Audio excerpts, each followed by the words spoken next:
Hello दोस्त, आपका मेरे चैनल में स्वागत है।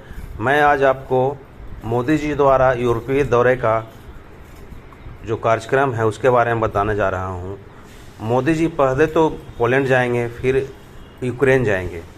तो यूक्रेन जाने का उनका कारण रूस यूक्रेन युद्ध में भारत की मध्यस्थता के सवाल पर जो पूरे विश्व में चर्चा है, यदि मोदी जी द्वारा यह काम कर दिया गया तो उनका नाम अमर हो जाएगा।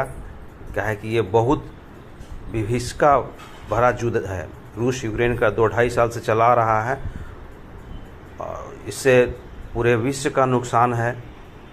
तो इसके बारे में मैं आपको बताने जा रहा हूँ कि मोदी जी यूक्रेन दौरे पर जाएंगे रेल फोर्स 1 से ही। तो कृपया मेरे चैनल में बने रहें और ध्यानपूर्वक सुनें और चैनल को सब्सक्राइब भी कर देंगे, लाइक भी करेंगे। तो मैं वीडियो शुरू करता हूं। भारत में पोलैंड के कार्यकारी राजदूत सेबेस्टियन डोमजलस्की ने कहा कि हम पीएम मोदी के यह युद्ध का काल नहीं वाले बयान से सहमत हैं। हालांकि उन्होंने कहा कि कोई भी शांति समझौता एक तरफा नहीं हो सकता। प्रधानमंत्री नरेंद्र मोदी इस महीने पोलैंड के दौरे पर जा रहे हैं। यह किसी भारतीय प्रधानमंत्री का 45 साल के बाद पोलैंड का दौरा होगा। भारत में पोलैंड के कार्यकारी राजदूत सेबेस्टियन डोमजलस्की ने एनडीटीवी से कहा कि पीएम मोदी का यह दौरा एक नई शुरुआत है और यह ऐतिहासिक होगा। साथ ही उन्होंने उम्मीद जताई कि अगले बार 45 साल का इंतजार नहीं करना होगा। इसके साथ ही डोमजलस्की ने रूस यूक्रेन युद्ध में भारत की मध्यस्थता के सवाल का भी बेबाकी से जवाब दिया। यूक्रेन से लाखों शरणार्थी पोलैंड पहुंचे हैं, डोमजलस्की के द्वारा बताया जा रहा है। यूक्रेन रूस युद्ध से जुड़े सवाल पर उन्होंने कहा कि यूरोप में चल रहा यह युद्ध पोलैंड की सीमाओं पर भी यूक्रेन से भागकर लाखों शरणार्थी पोलैंड पहुंचे हैं। इसका पोलैंड की अर्थव्यवस्था पर बुरा प्रभाव है।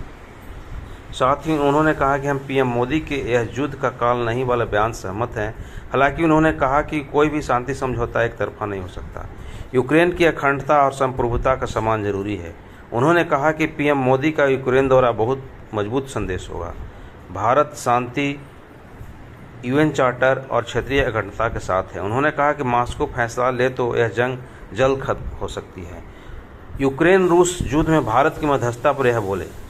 प्रधानमंत्री नरेंद्र मोदी के पोलैंड के साथ ही यूक्रेन जाने के भी कयास लगाए जा रहे हैं। डोमजलस्की से जब पूछा गया क्या पोलैंड रूस और यूक्रेन युद्ध में भारत से मध्यस्थता की उम्मीद करता है, तो उन्होंने कहा कि भारत यूक्रेन और दूसरे पक्ष पर निर्भर करता है।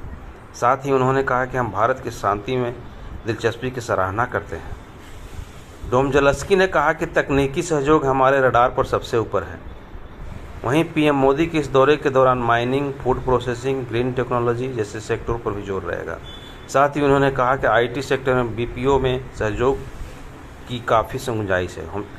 डोमजलस्की ने भारत में फूड पार्क बनाए जाने की संभावना को लेकर पूछे गए एक सवाल के जवाब में कहा कि सब कुछ मुमकिन है। पोलैंड में प्रधानमंत्री भारतीय समुदाय को संबोधित करेंगे।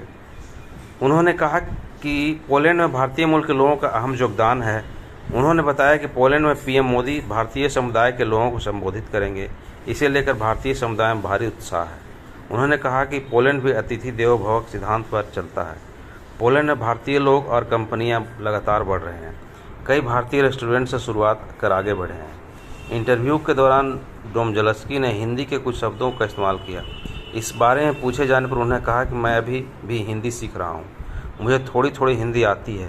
साथ ही उन्होंने कहा कि भारत पोलैंड मजबूत सांस्कृतिक संबंध है। पीएम मोदी का यह दौरा संभावनाओं के नए द्वार खोलेगा।